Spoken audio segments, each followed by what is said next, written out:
Psychology once had no rules. Scientists played God, turning ordinary people into killers, addicts, and monsters. Here are the experiments so cruel, they're now illegal worldwide.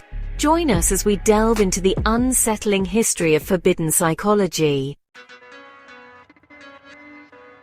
In 1971, Stanford University became the stage for a chilling experiment that revealed how quickly ordinary people can become agents of tyranny.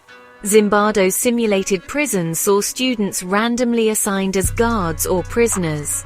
The guards, emboldened by their roles, inflicted degrading punishments: sleep deprivation, forced nudity, solitary confinement. Prisoners, stripped of identity, spiraled into depression and emotional breakdowns. One could only scream for hours. The Stanford Prison Experiment, meant to last 2 weeks, was shut down after 6 days, proof of how easily the line between simulation and reality can vanish.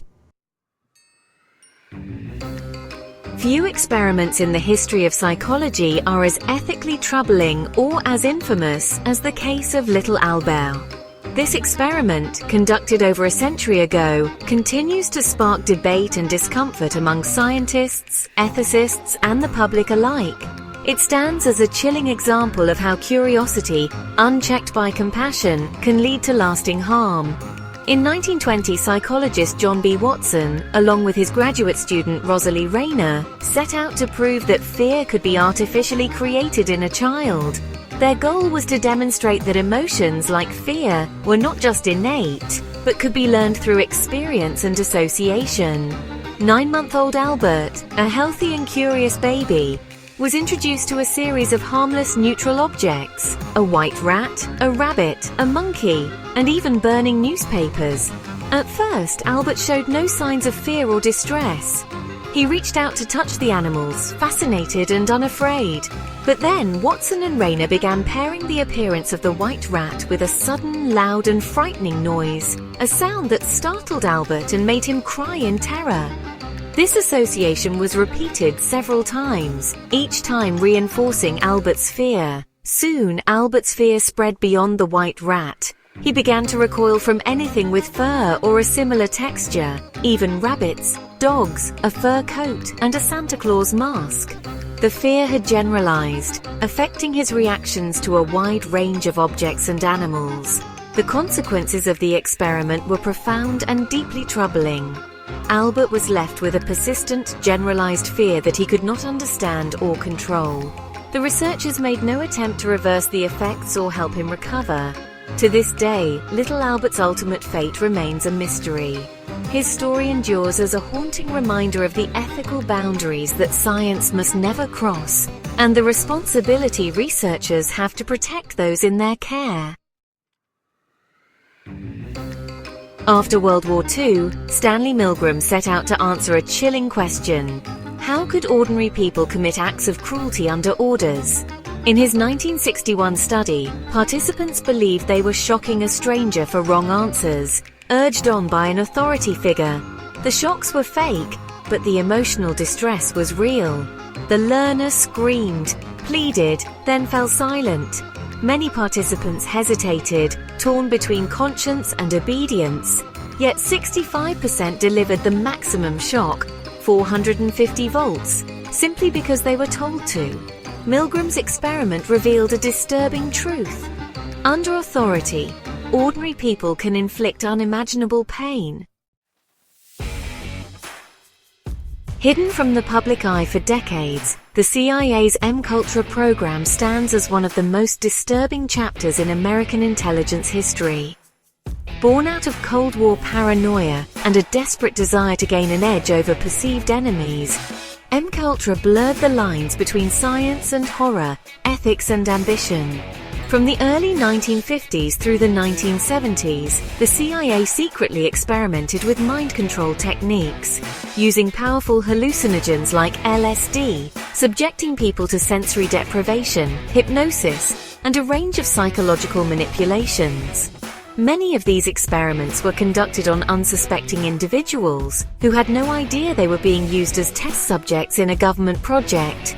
Civilians, soldiers, and even vulnerable mental patients were targeted, Without their consent, they were dosed with drugs, isolated and subjected to psychological torture, all in the name of national security. The trauma inflicted on these individuals was profound, leaving many with lasting psychological scars. One of the most infamous incidents linked to MKUltra occurred in 1951, when the quiet French village of Pont-Saint-Esprit was suddenly gripped by mass hysteria and terrifying hallucinations.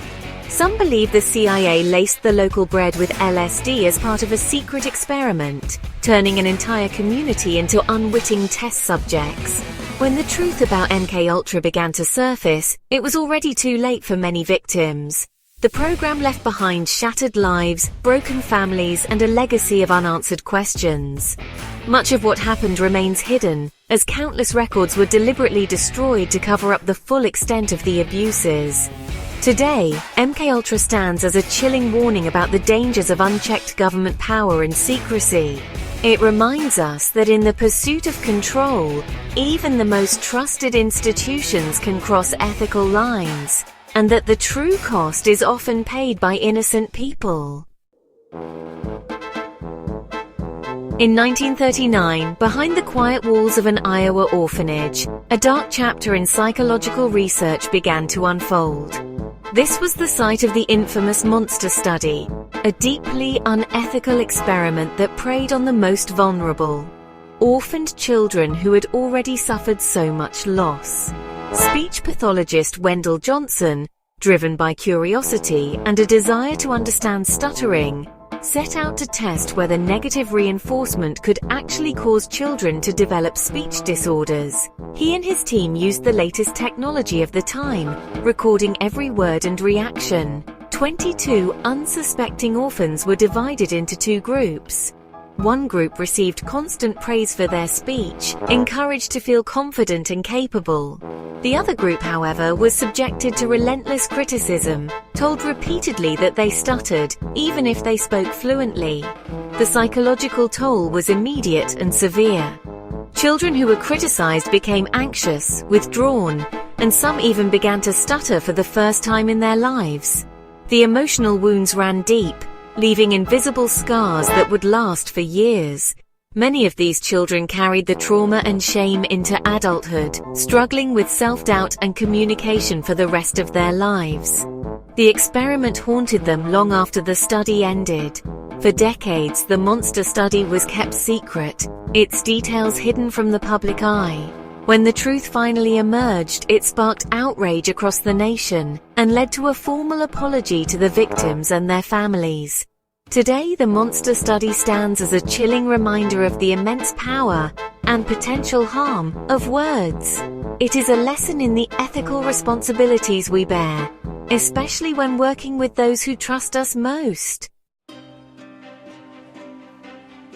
These experiments are grim reminders of the ethical boundaries that must guide science. Their echoes urge us to pursue knowledge with compassion, never forgetting the human cost of progress.